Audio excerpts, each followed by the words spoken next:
Welcome to the Huntsville Democracy Center located here at the Omega Center at 181 Import Road here in Huntsville, Alabama. My name is Douglas Bonner, and I am the program director for the Alabama Democracy Centers. And tonight we have a unique opportunity to participate in our community forum, and welcome to our community forum. But a little bit about us as part of the Alabama Democracy Centers. About a year ago, around Juneteenth, we worked with Center for Common Ground, uh, 501c3 organization located out of Ruth of Glen, Virginia.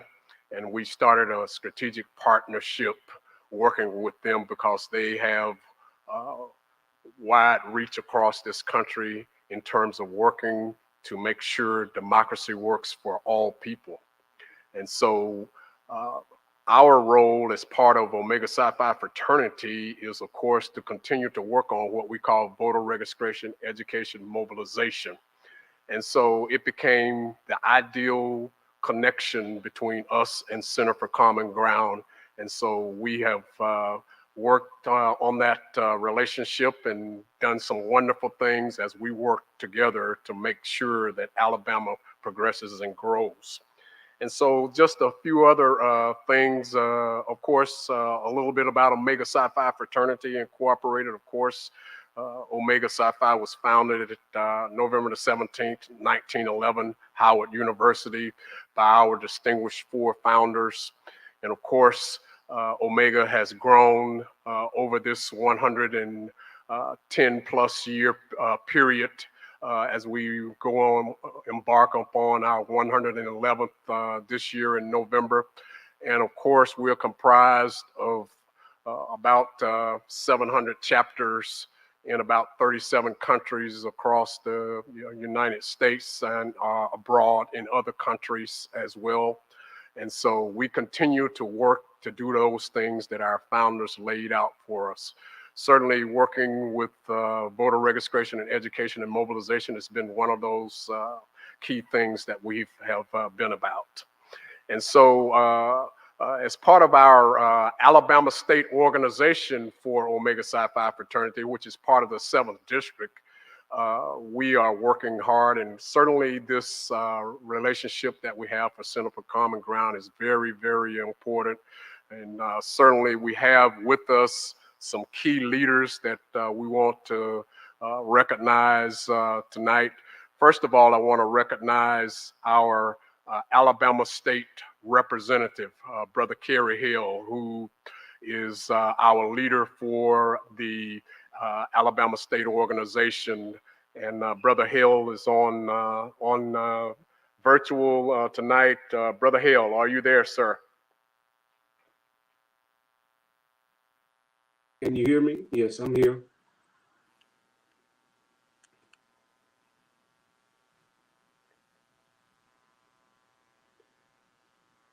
I Yes, hear sir. you. Can you hear me? Yes, sir. Okay. Just wanted to say quickly, good evening, greetings, everyone. Uh, First of all, I'd like to thank Dr. Will Board, our brother, who is running as a candidate for the Senate. Uh, thank thank him personally for taking the time out of the schedule that he has to be with us for this conversation this evening. On behalf of the Brothers of the Alabama Statewide Organization, we want you to know that we're here behind you and pushing you forward in your endeavor to seek this seat in the Senate. Also, want to take a quick opportunity to thank our brothers who are running the Alabama Democracy Center, along with the Center for Common Ground, and the partnership that you all have established and working continuous good work for us across the state. And as well as not only does it affect our state, it affects our country too. So with that, I just bring you greetings on behalf of the brothers across the great state of Alabama. And I turn it back over to you, Brother Chair. Thanks, Brother State Representative. I appreciate your words and your leadership as always. And so also we want to take the opportunity at this point to introduce and say hello to Miss Andrea Miller, who's one of the founding the founding board members of Center for Common Ground. Certainly, Andrea, are you there? We look forward to always having your wisdom and your enlightenment as you take us on this journey to make our country better. Well, Doug, I am so glad to be able to see you and join you tonight. I send greetings to Representative Hale.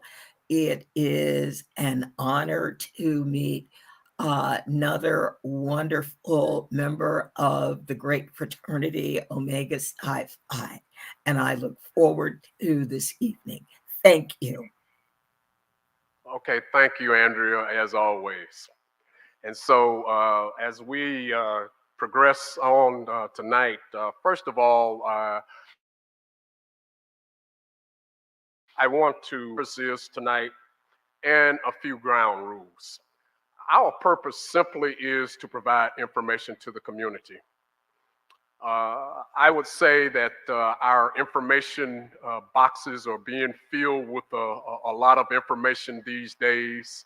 Uh, as you turn on your TVs, you're hearing a lot of stuff. And so we want to ensure that all of the information is available so that you, as informed, intelligent voters, can make your decisions intelligently. It's always, the old saying goes, there's always two sides to a story. And so you got to hear both sides in order to be able to make the intelligent decision about what it is that you see best for us here in the state of Alabama. Now, I will say just a few other things concerning what we've said here in terms of the state of Alabama and this partnership that Omega Psi Phi fraternity and our Alabama State Organization has with Center for Common Ground. Working with Center for Common Ground, we've been able to pinpoint that in 2020, 324,000 African Americans, just African Americans, registered African in 2020 for whatever reason. And so we decided that we needed to do something about that. And so what we're doing tonight is making sure that we address that. And certainly we're going to be taking on some particular strategies as we look to do some fine things. Technology is great, as you can well see. We hopefully have more people listening to us virtual as well. And so we want to be able to be able to help us in this particular venture. Now, even right there in your seats, you see a palm card. There's a palm card that talks about vote your issue and vote your power. Of course, the essence of voting ensures that you vote about the issues that are important to you as you live, your lives on a day-to-day basis. And on that card, there's a QR code. And that QR code, you can scan that application called Outreach Circle. And on that Outreach Circle application, you can do all types of things. For instance, what has the current administration done for Alabama? Why should I vote? All types of information are available to that. And then on top of that, you are able to check registration and so forth. So given all of that, that just wanted to put in a quick plug for that. But back to our ground rules. Our purpose is sharing information. And then our ground rules, of course, is for us to ultimately love and respect each other, treat each other as we would want to be treated. So with those as the general rules, that's how we will proceed on this evening. certainly we're going to have Dr. Boyd, and then we will, proceed to go further, hear from him, and then have a question and answer period. And so at this point, I'm going to call upon Brother Collins Pettaway III, our Selma, Alabama Democracy Center leader down in Selma, Alabama, to go ahead and introduce Dr. Boyd for us tonight. Good evening, brothers. Can everybody hear me? We got you. Awesome. Good evening once again, everyone. My name is Collins Pettaway III, the Omega Chi chapter here in Selma, Alabama, and also the coordinator of the Selma Democracy Center under the Center for Common Ground, working alongside our partners in Huntsville and Mobile. And so I'm grateful to be able to introduce Brother Dr. Will Boyd on tonight. A little bit about him. He may be a native of South Carolina, but Brother Boyd is an Alabamian through and through. He brings an extensive background in theology, leadership, and in public service. I personally got a chance to meet Dr. Boyd several years ago when he and I ran across each other on the campaign trail. He was running for a lieutenant governor, and I was a regional field director for the 2018 gubernatorial candidate. And I got a chance to meet with him, get to know him on a personal level, and definitely understand and really be able to see him as who he is.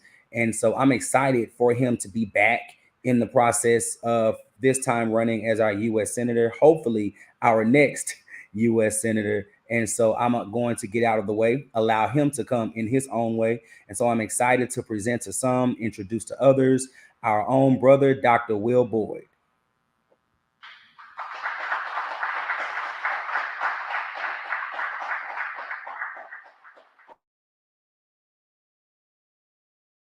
Good evening, so much, brothers. Thank you so much, team, for all you're doing, and thank you so much. It's definitely exciting being a part of the Democracy Center and all that is going on there. Thank you so much, Brother Rance. Thank you so much to you, Brother Douglas Bonner. I appreciate you.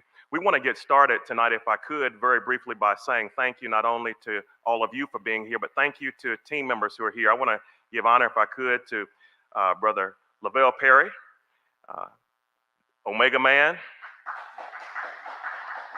also to a good friend of mine, a dear brother, David Person. He is a local media personality and doing a lot of great work in the area. Brother Person, would you please wave your hand there? He's our chief media strategist. I just want to take a few moments just to tell you a little bit about who I am, what we're trying to do. And I see so many familiar faces. Thank you for what you're doing. Thank you so much. Also, I see the NAACP present and others. Thank you. We have an opportunity that is out of this world. And in just a little while, we're going to see on May 24th, obviously, how the election shakes out and who we're going to be facing for our general election coming up in November. But I just want to pause today, and instead of giving you the traditional stump speech, normally I would come with a lot of enthusiasm like Brother Barrington Dames in the back and try my best to fire the crowd up. But let me just say today how important it is for us to vote so that we can turn out and see changes in this great state. 2016, talking about our need to invest in Alabama, our need to go beyond that and educate Alabama, how we need to work hard and make sure we fight for affordable health care for Alabama, how we need to go even further and ensure that we have voter rights protected in Alabama. And then we've been also talking about the need to protect our environment in Alabama. But you know, a United States Senator has the responsibility of looking out for the whole country, giving advice and consent to the President of the United States, assisting that president. Going beyond that, there is also a need to make sure there's even impeachment or at least proceedings that they preside over. So there's a lot of work that is involved with being a part of the Senate, but the largest part is working with the other side of the House, if you would. Congress has two parts, the House of Representatives and of course the Senate. So as the Senate and House work together, we want to see legislation that is pushed that's going to be beneficial to primarily Alabama at this point in time. Let me remind you what's at stake here. Alabamians are still at a level where we have 800,000 people in poverty. Alabama is still a state where we have so many challenges. I had a PowerPoint keynote presentation I wanted to put up for you. If I could pause and say, go to boydforbama.com or drwillboyd.com, and you'll see all of the issues that are out there. But for the most part, we have an opportunity to change our state if we get the right people in office. As we look at what's going on with all the challenges beyond people in poverty, I keep telling you every time I come here, 125,000 women in this part of the state, the North Alabama area, are actually without health care. We are seeing where we have a lot of youth in this area right here who are homeless, who are still struggling, who have challenges with education. There is not an educational level of equity there. And we're seeing where some students are failing as others are succeeding. You're in a beautiful place, though, because everywhere I go around the state, even with the challenges of being in Lowndes County, where some people have open sewers, and still yet every time they flush a toilet, run a sink full of water and let it out, it just drops in their backyard. Could be where Mogitt is experiencing problems with the mercaptan spill, still dealing with their water contamination issues. Huntsville, though, has become the standard. Everywhere I go, people want to know, how can we be the next Huntsville? How can we be a group of people that are so progressive, so much into research and development, so much into a Redstone arsenal, protecting and defending our country, looking out for satellites that are orbiting in space, putting our frontier far ahead of where everyone else is? How can we do that all across the state, down in the wiregrass? How can we do that outside the foothills of northern Alabama, all the way down to the Gulf Coast? How can we replicate your success? Well, the first thing we need to do is make sure that we put the right senator in office. Now, let me tell you this. I had a slide I wanted to show you tonight, and it had some important numbers, and I'm just going to break it down very quickly to two important numbers. First number I want to throw at you is the fact that we have 337,000 African Americans who did not show up and vote in 2018. You heard Brother Douglas Bonner mention the fact that there was a whole nother number of people who didn't vote in 2020. But in 2018, when Walt Maddox and I ran across the state running for governor and lieutenant governor respectively, 327,000 African Americans stayed at home. Let me tell you how much there was a variance. Let me tell you how much it was between Kay Ivey and Walt Maddox. Did you catch that? Did you see that? 327,000 is the number we lost by, but 337,000 African Americans stayed at home. Something is wrong with that picture. Do you see, if we would just get more people involved with the democracy process, we can actually change from red to blue. We can see where expansion of Medicaid occurs. We can see where health care is truly affordable to all. We can see where money is spent in schools so that there's equity across the whole state, and we don't just see where Mountain Brook schools look a little bit different from those schools that are in the wiregrass. We have to see the right people in office who truly care about our state, and I believe that's who I am. So first of all, let me, before I go into Q&A period, say we need to support our educators and our students in a greater way. We need to fund all of the educational programs that will take care of people who are 4 to 5 years of age, not yet ready to go to kindergarten. So in other words, fully fund quality pre-K for every Alabamian at that age. We need to go a little further and see HBCUs receive more investments. We need to go even further than that and see where community colleges and trade schools are fully supported and help you do. We need to build a stronger economy. We need to see where we build our economy from the ground up, and as President Biden would say, from the middle out. Right now, we have troubles because people have subscribed to a trickle-down economic thought process. They believe if the top does better, everybody else is going to do better sooner or later. That doesn't work. We need to see where it is infused at the ground level, money, jobs. And as we move away from regressive laws like grocery taxes in Alabama, can you believe we still deal with that? We can see where as the tide comes in, as more money is infused at the lower level, all boats begin to float. We can see where the poor will do better. The middle class will grow.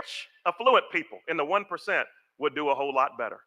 We need to go beyond that and see where we have health care affordable, in that we fight and let perhaps Medicare negotiate our prescription drug costs a little bit lower. We need to make sure that we have nursing staff ratios so that we don't have nurses that are overburdened, overtaxed, working a lot of overtime, not taking care of patients. There's a lot of work that needs to be done. As it relates to voter rights, my brothers and sisters, there is a ton of work to be done. Put soldiers on the front lines, ADC, NAACP, Omega Psi Phi, all of you in the Divine Nine. But let me tell you again what's been happening.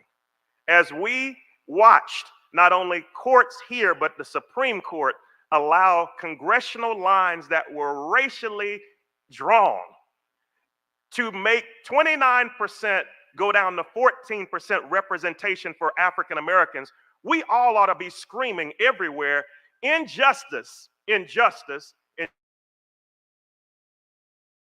injustice. When not working in our favor, allowing our voices to be heard, something's wrong. We need automatic voter registration. We need better ways to get people engaged with the voting process. We need to stop voter suppression. But it takes us all working hard with great entities like this one today. And of course, I could go into protecting the environment. I've already mentioned Mobile County, Lowndes County, but there are problems all over our state that as we work together, we can fix them. Brothers and sisters who are in education have been suspended in a year's time in Alabama. 61,000 kids. Not to mention being in a different technological environment with blended learning styles. Some kids haven't recovered from being out of school for a year or two, meeting on Zoom, meeting in Google meetings. And yet 61,000 people are suspended a year that get further behind in the process. There's something wrong with that. Look at the fact that 7 rural hospitals have been closed since 2005 in Alabama. And 181 beds have just left us in Alabama. Look at the troubles we have from the economics all the way even through education has to change. If anybody wants to know how can we change it, get out on May 24th, get out in November, and put the right person in office who can turn our state around. I'm thankful for all you do. I don't have traditional stump speech tonight. I'm going to listen to your questions, but keep working, keep fighting. One of the things I learned in this room right here, my dad pledged Omega back in 1964. And Brother Dames is scratching his ears. Uh-oh, where's Boyd going now? But one of the things I learned right in this area, right in this city, right in this state, is the word perseverance. And people say, Will, why do you keep running? Perseverance. Why do you keep fighting? Perseverance. If John Lewis didn't have perseverance, imagine what would have happened. Talk to me. If Joe Biden didn't have perseverance, people would have counted him out because this is his third run for the presidency. But you have to have perseverance. Even though the odds may be stacked against us and you may say there's no way we can see our way through, I want to tell you we can win this election. How do I know this? Because we actually have people who are working on Alsop's team, Abrams' team, and Warnock's team already looking into Alabama and ready to go to work for us. We already have people who have looked over our numbers with my team, and they're seeing where mathematically there's a pathway to victory. But it won't work to get out and vote. So may God bless this great group of people in front of me, people who are watching right now by way of YouTube, watching online. I hope that you will take this opportunity to visit my website, again, drwillboyd.com. Look at all the issues on the table. Look at all the stats that are there. But the numbers mean nothing if we don't get out and make a change. I'm going to pause now and ask for any questions and answers or questions that you may have. I'm listening at this time for anything you may have from me or for me.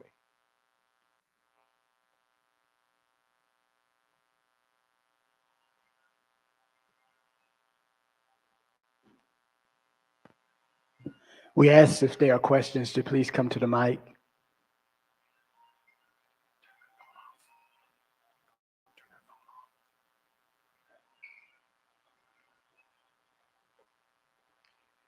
As we're looking at, again, perhaps some issues, I want to ask you again to visit the website, and you'll see that the challenges are, but if you visit the website, you can see my solutions. They're rather long, but I think we need somebody who is not an ideologue, but somebody who can talk to you about how we fix it.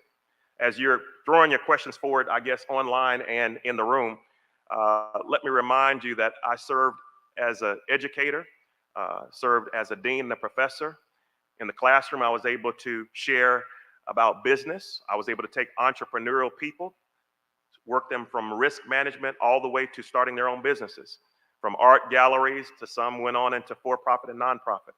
I was able to work with a number of for-profit entities, Fortune 500 companies, help them to become not only ISO certified or get them on a quality standard, but went a little further than that and help them to understand how they could take minority-owned businesses and grow them to a point where they became global.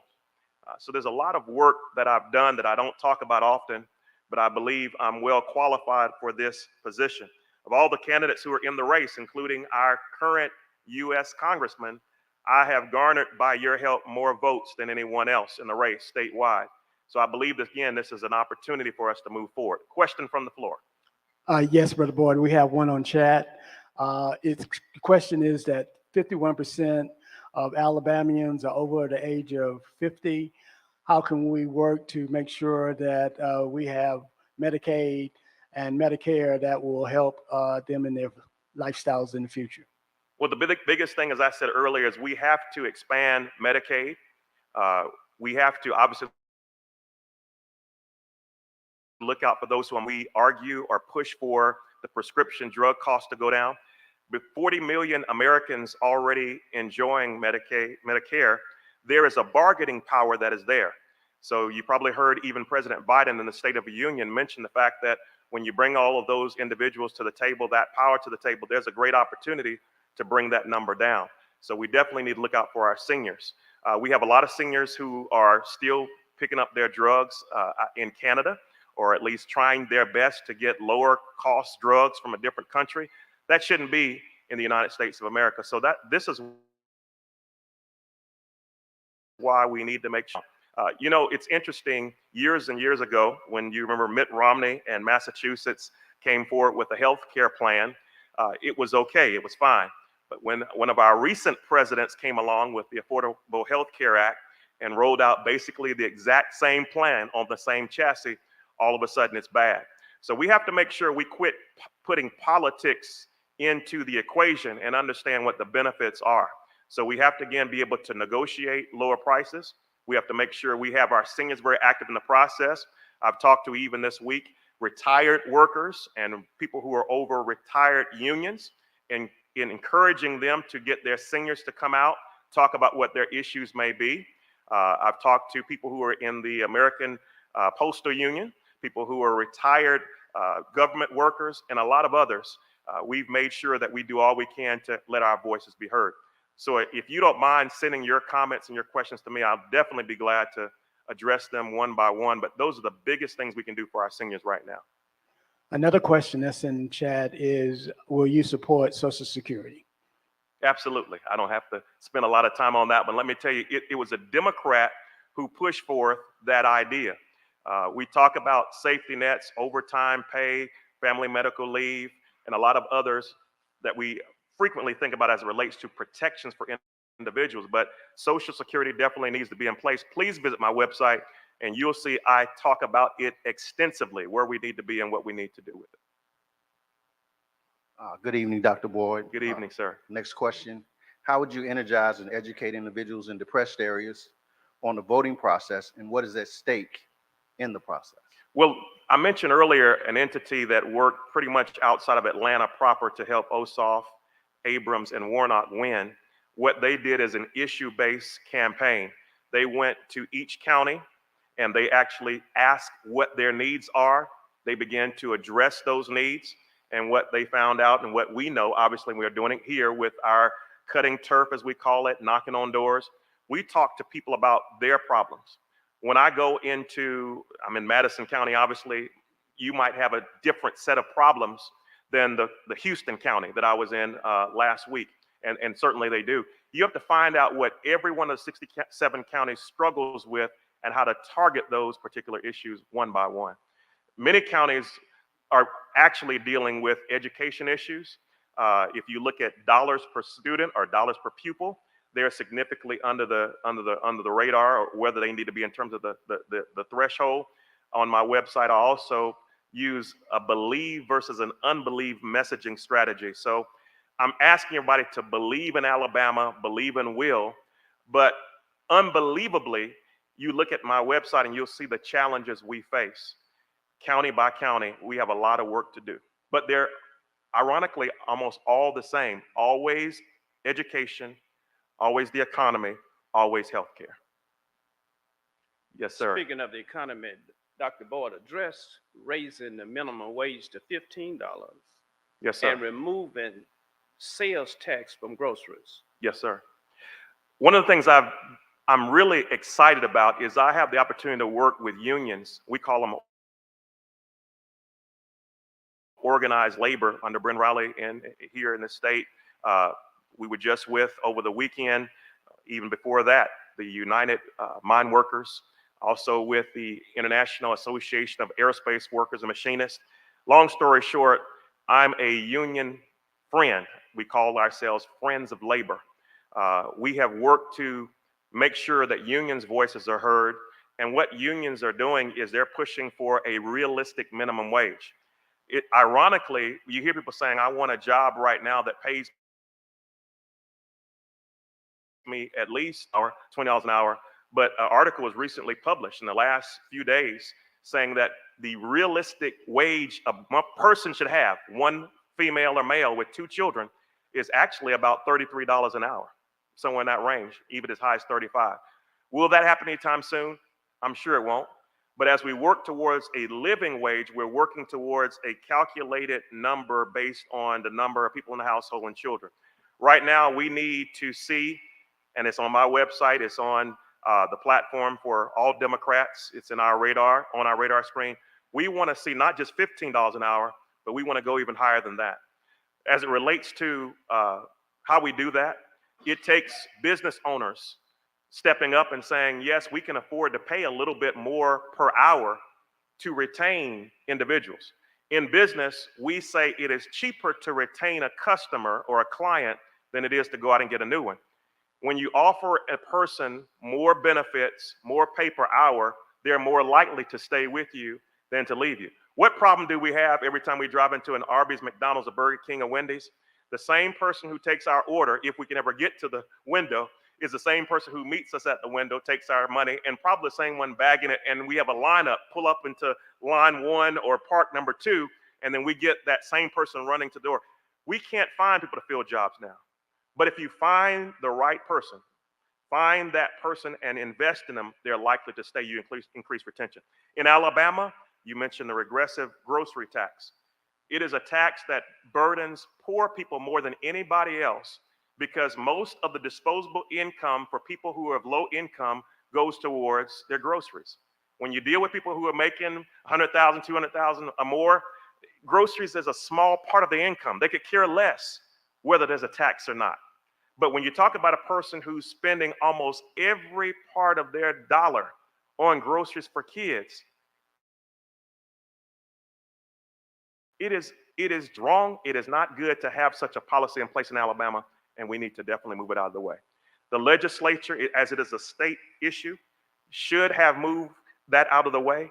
We should see people like Alabama Possible and other nonprofits continuing to fight for that. We see representatives trying to do it. I could roll off some names. Anthony Daniels out of this very area. House Minority Leader is pushing that as well, but definitely need to move that off the books and get it out. Yes, sir. All right. Good evening, Good evening, sir. Dr. Boyd. Good to see you again. Good to see you again, sir. Thank you for all you do. Mhm. Now, my question is that do you have a mechanism in place in addition to the apathetic voters, African Americans who are apathetic, the 300 and some thousand plus who did not vote? Is there a mechanism in place to educate the ones who are these a large group of people who are voting against their own interests, who voting for a conservative party when they don't have anything to conserve there's a number of them that need to be educated on how to vote, how they're hurting themselves by voting against their better interests. Yes, sir. This is why I keep saying we have to have an issues-based campaign. I don't believe you should go out and knock on doors and say, vote for Will Boyd only. I believe you have to say, these are the things you're struggling with in your area. Let me micro-target for a minute. And that's the strategy that we use, and you use it obviously in voting. You look at a precinct, you drill down to an address, you drill down to a neighborhood, and maybe you see that these are all blue-collar workers. You know that they benefit from organized labor. They want to see where there is not a right to work, but the PRO Act in place, where there is progress, where they're pushing for the protection of the right to organize. What you do is you don't walk in talking a whole lot about maybe education. You talk about how their vote could swing a person to office that will fight for their interests. I mentioned 337,000 African Americans who didn't vote in 18, but we know that there's at least another 150,000 who vote in general elections for president only, but they don't even show up for gubernatorial elections because they don't believe that their governors or their local legislators can do anything. We have to figure out, and we know those people by name, by location. We have to figure out how we go out and bring them in house by house. And this is why we need NAACP.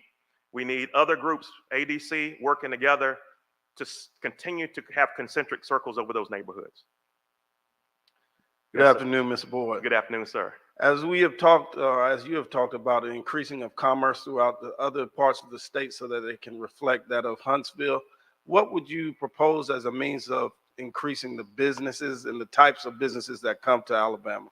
Well, one of the things that I would do if I were sitting in a city councilman chair the way I did years ago is look at, in small towns, how tax increment financing would help. How you could actually say a business could come in and taxes would be lower for a period of time and they'll gradually increase.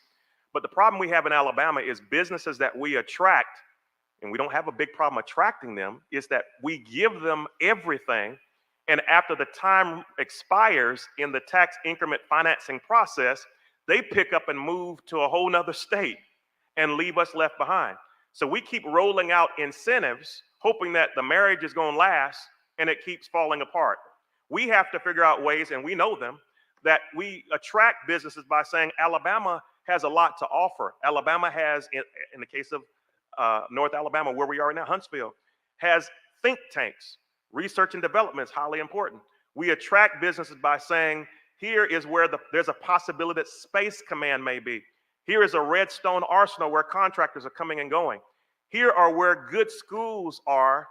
And then we push a little further and say, we want you to be a part of our community. What we found is that whenever a company comes in, they absorb a lot of the resources in a particular town, a city. They overwhelm hospitals.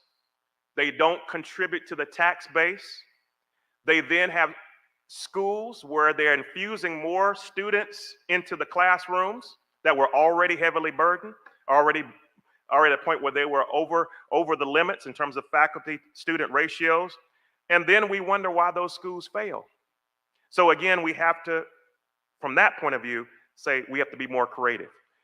From a small business point of view, we need to offer incentives to businesses that are willing to work internationally out of Alabama.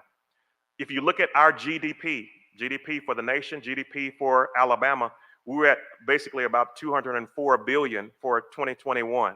When you look at another factor, which is called venture capital per GDP or venture capital per capita, and you look at how much we invest per area, per person in the population, you'll actually see that Alabama lags behind many states in a great way.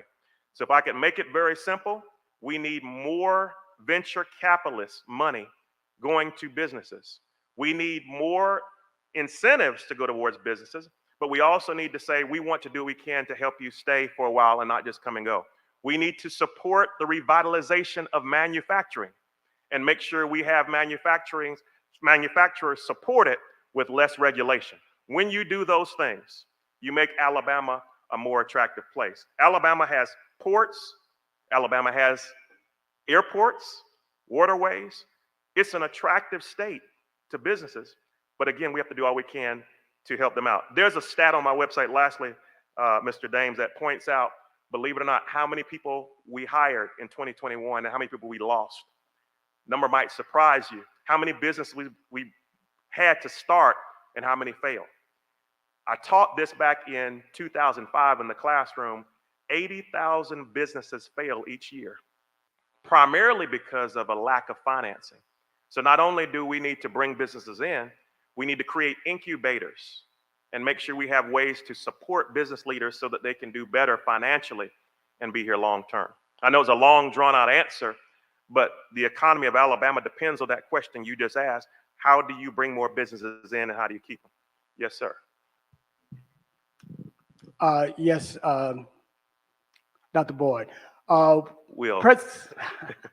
Brother Will. Yeah. President Biden, when he was inaugurated, the first thing he did was to sign into executive order number 13985, which deals with racial equity, meaning that funds that are coming from the federal government has to be equitably dispersed to minorities, underserved communities, and things of that nature. However, we'll find in Alabama that either it's being ignored or not utilized at all. In fact, there may not be a whole lot of folks who really realize that a portion of all federal dollars that are coming out of Washington is to be distributed and utilized by the underserved, which African Americans and other minorities and people of color are a part of. How can we make sure that we utilize and take advantage of those funds to the extent that some of them are even being sent back instead of being utilized in our communities? I'm a bishop, so I travel all over the world, and I'm amazed sometimes when I see people that are brushing their teeth and spewing out what's in their mouth in an open sewer or ditch. And I say, how can this happen when billions of dollars come into these countries, some from the United States? But then I look back at Alabama, and I wonder why it is that we have a Lowndes County, Mobile, Alabama, people struggling all over our state. And it's because we do the exact same thing that people do overseas in some countries. What do I mean? Hold on to this number for a second. 96, 94, and also this number, 67. According to our Secretary of State, 96% of every eligible African American is registered to vote. According to the U.S. Census Bureau, 67% of eligible African Americans are eligible to vote. Why such a discrepancy? Why did I bring up that number? Because if we don't do well with the numbers of people who are voting and out there in the first place, we're not going to ever get the money to the right locations. We push people to go and be a part of this census a few years ago. And we thought that representation would be there, so what President Biden rolled out, the funding would go to the right place. And instead, when African Americans saw what just took place with the courts and the legislature, and it being stated that they know that it wasn't done racially correct, but yet our voices were muted, people wonder, how is it possible that there is fairness there? Let me just pull away from that to say, we have some challenges. And as it relates to the money, I don't see in any way possible how it is we call ourselves a fair nation, a modern nation. You're not gonna like what I'm about to say. I said it in Jefferson County last night, night before last, with a pair of you in the room, and everybody shouted. Y'all a quiet audience tonight. But I ask people a question. How is it that we can get billions to my friends that I'm praying for and supporting in the Ukraine like that, but it takes years to get water to Flint? I'm asking a question. How is it that we might be allocating another few $100 billion to go over and make sure we have missile defense systems and batteries set up and all kinds of things to shoot down missiles from the sky, but we haven't figured out yet how to tie a pipe into a septic tank or a sewer system? How is that in Alabama? We need somebody who is concerned about the African, not just a man that we can say, well, we have somebody in the White House. Who's in the Black House? Not just who's on Wall Street, who's on your street. We've got too many people who are walking here every election cycle. They tell you what they're going to do. They get up there and forget who you are. Y'all know me. I know I'm breaking the grammar rules now. You know who I am. You need to put somebody in who's concerned. Oh, I feel the preacher coming out now. The way we get those resources in the right place is have our elected officials, our representatives, to be truthful about where we are and what we need. And right now, we don't have that. That's my answer. I quit. What other questions do we have? I know that's not the politically savvy answer, but I believe in what you call WYSIWYG from my computer programming days. What you see is what you get. Too many times you see people come up looking good, telling you what they're going to do, and they fail to deliver. What I promise you is I will tell you the truth. If we can't do it, well, I can't say that. They said it couldn't be done. Uh-oh, but he with a chuckle reply. Yeah, we'll get it done. We'll get it done. I just need you to believe in me. Give me 6 years and watch what I can do for Alabama. I don't care to be there for 12, 18. I don't care to make a career out of being in Washington, D.C., bouncing back and forth, watching my kids grow up from afar and bouncing into every community, helping them and fighting people in Washington. No. Give me 6 years and watch what I can do for our great state. There are Republicans, if I can say this while the next question is coming, there are Republicans right now who are frustrated with all the commercials they see on TV. Their own people, the Republican Party, are saying, we are seeing where instead of them fighting Will Boyd, they're fighting Joe Biden. If you're running for Senate, I'm here.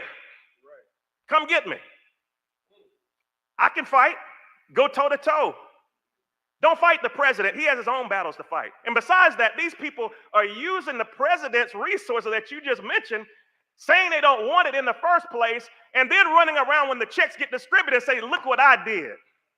Man, go to sit down somewhere. Y'all forgive me. I'm off the chain. I got to quit here tonight. You better ask me a question before I get in trouble.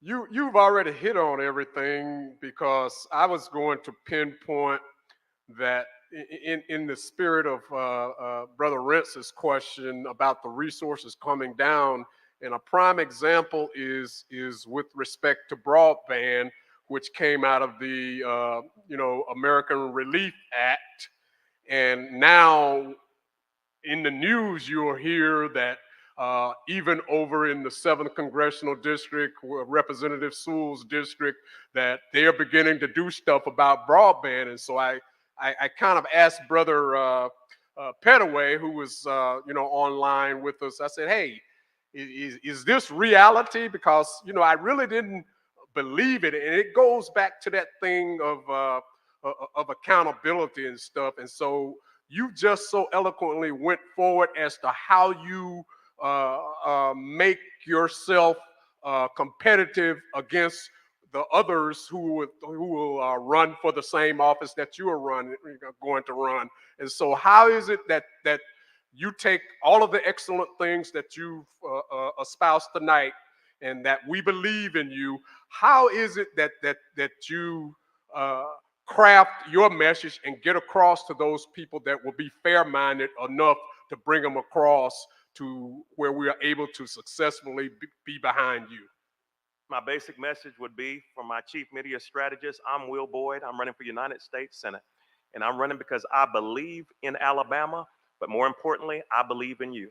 I've run for office a few times. I've won some races. I've lost some races. But in that process, you learn a little bit more about me. I learned a little bit more about you. If you would give me the opportunity to get out and work for you in every county, again, from the Gulf Shores all the way through the Wiregrass and even further up through the Black Belt up to where we are in North Alabama, I believe you'll see this state will be a much better state. A state where we're going to see that there's educational equity, where you're going to see what there is equality, where you're going to see that there are people who are able to say they finally live in a state that represents true diversity and yet inclusion at the same time. I believe in an Alabama where if we work together and struggle together, like Dr. Martin Luther King said, we can see that day where we get to that proverbial mountaintop. We can see the day when Alabama is turned around, but we've gone too far to turn back now. We have almost seen in the last 2 or 3 years a turning back to where we were in the 60s, but it's time to turn it around where Alabama's up front. That would be my standard answer. I need you to help me by helping my team to get the word out.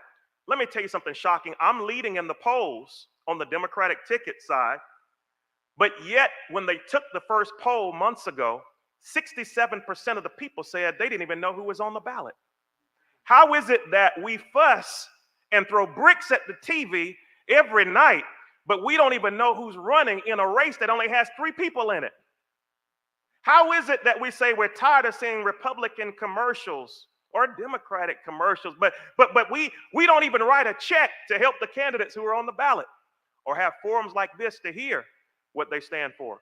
I believe in you, and if you can't make it to a forum, meet me on a corner somewhere, and let's just talk about the issues. Let's chop it up. Let me walk down your neighborhood with you, as I've done. Let me talk to people in your neighborhood.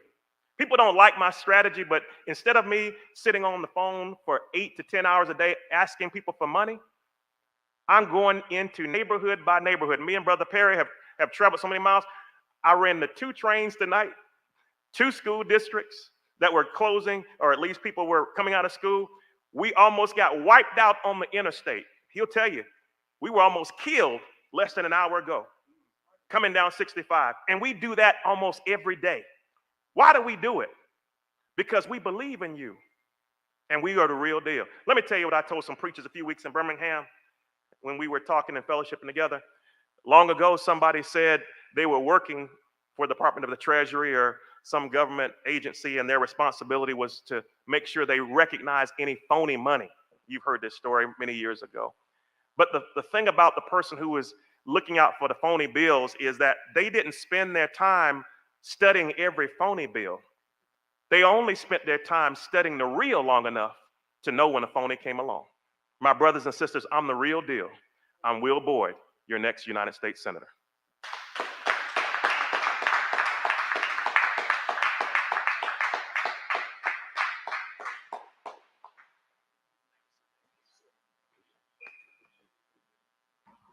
Please let us thank Brother Dr. Will Boyd and give him another round of applause.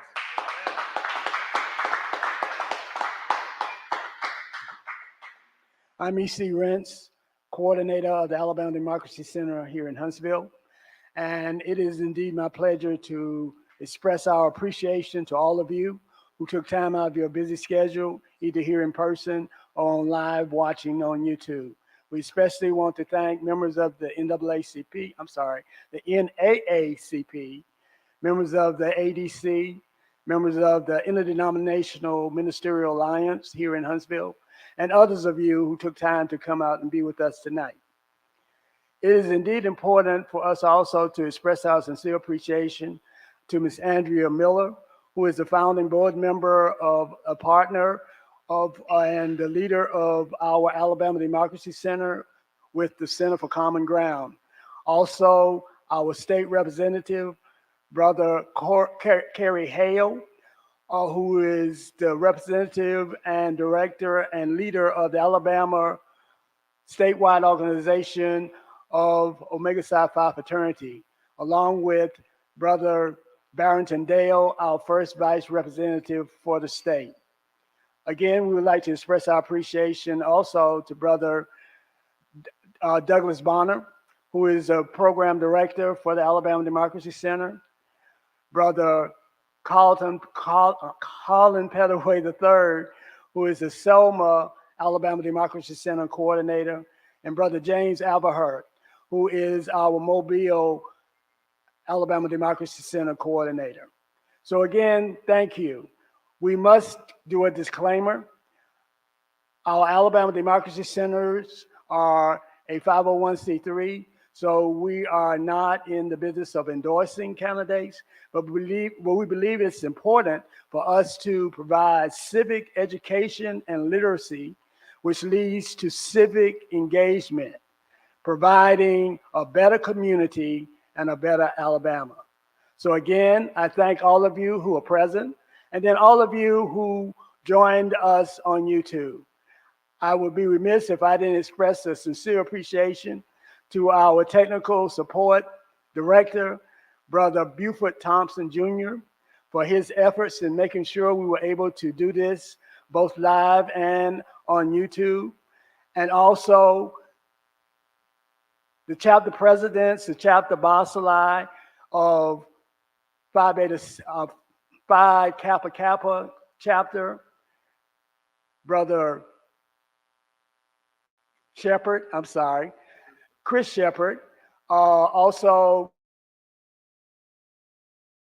New Epsilon chapter on campus of Alabama A&M, and its outgoing president, Brother Sykes, and of course our host chapter, Xi Omicron chapter, and our Boston/president, Brother Timothy Griffin.